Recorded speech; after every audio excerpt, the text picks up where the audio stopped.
Hello everyone, welcome to Indie Voice. Today we're going to be talking about an awesome game created by Behold Studios. If you do not know who they are the ones who created Chroma Squad, aka Power Rangers Simulator. Now, they have recently created a game called Galaxy of Pen and Paper, aka the D&D Simulator. Now, to be honest here, I have never played a D&D game like ever. I've never experienced it. I may have seen friends play it, I may have seen other people play it, but for me, I have not played it one bit. I know, sad, isn't it? So, this game has been a complete joy to me because it's an RPG game and I love RPGs. But I'm going to be talking about the weirdness that this game gives off and why you should probably be buying it or probably taking a look at it. So, the interesting characters, great storyline of like a general RPG. The battle system has a bit of repetitiveness, but it's something that can easily be looked over. If you really can't handle repetitiveness, then it's probably not the game for you. When you start the game, you have two created characters you get to start off with, and a GM that you can also create. You can literally make them into Darth Vader or something from the Matrix. With the created characters, you have several classes to choose from. You have the Engineer, the Gadgeteer, Heavy, Medic, Negotiator, Savage, Troop, and Bounty Hunter. Those are just only the few that I can probably tell you right there. The characters' passives, which you are allowed to choose from, are the Buddy, Show-Off, Slayer, Socializer, Storyteller, Thinker, and Romantic. The races now you can choose are the Human, the Green, which is called the Alien, and the Simian, which that's what I thought it was, is Tanky.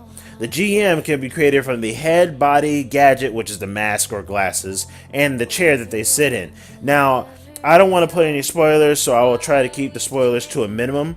The story focuses on these 5 characters going through a long space adventure with an alien spaceship that's crash landed into like their planet that they started off at.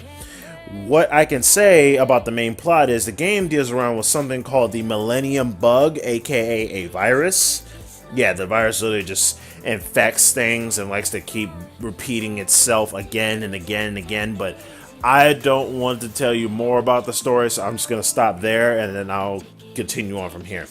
So the gameplay and the features. Now everything is turn-based. Every time you hit like a status effect or get hit by a status effect by an enemy, the D20 die appears and it rolls.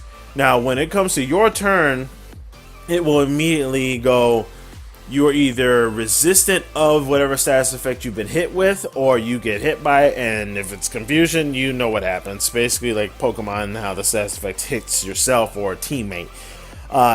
All your characters have shields. So remember, you have shields. You're not going to die like straight like forward if you get hit by a lot of combos and stuff. You do have a shield. It will take a lot of damage, but after it's been taken out, it will literally start disappearing. But it can regenerate, so that's why you have those items that literally can regenerate your shields.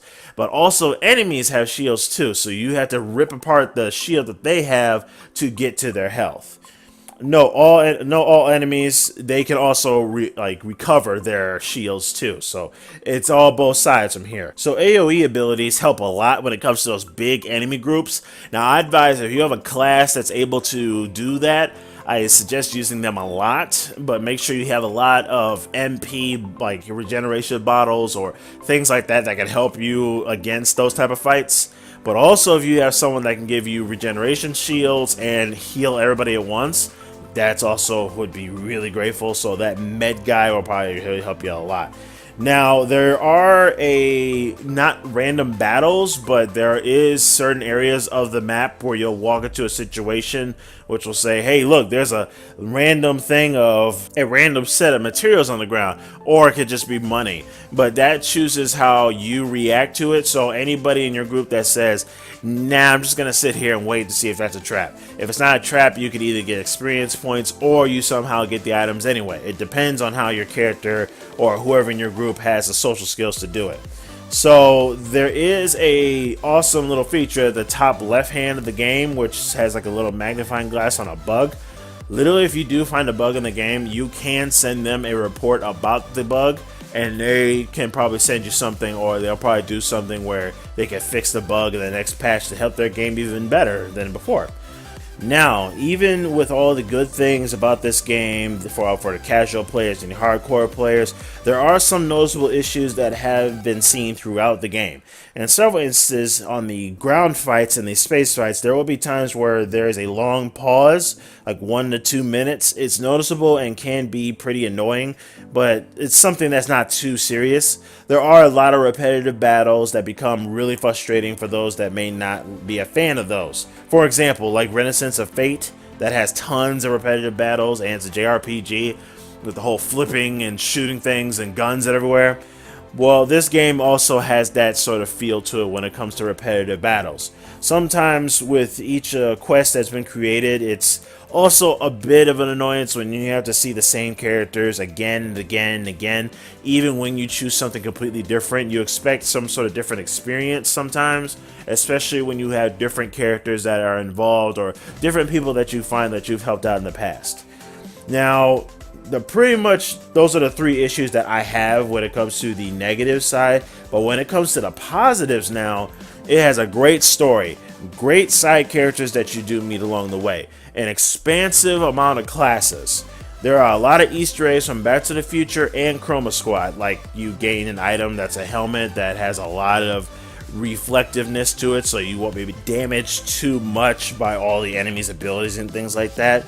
Another great thing about this game is that its bosses, which are a certain boss that I believe I talked about somewhere in this review, it's a cat head that is glowing rainbow colors, and no, it is not that cat that you're thinking of right now. It's definitely not that cat. Don't even think about it.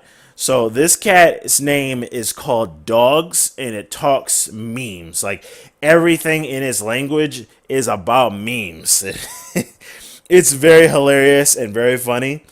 So my verdict for this game, though it has a great experience, great story, but those bugs and the repetitiveness kind of makes the game boring at times. Like, if you can't handle the fact of the random repetitiveness that it gives off in certain battles between space and ground, and the constant seeing the same enemies again and again and again, and it's just something that's not part of your, like, what you like about certain RPGs and things like that, that's probably not for you.